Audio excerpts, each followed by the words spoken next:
Saan nga ba makikita ang mga application na nasubscribe natin?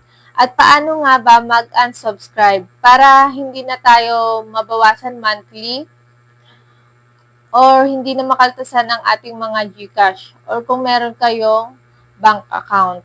Punta lang tayo guys dito sa Play Store. Ayan, click lang natin yan. Tapos punta tayo dito sa profile natin sa itaas. Ayan, sa kanan. Tapos, click natin tong Payments and Subscriptions.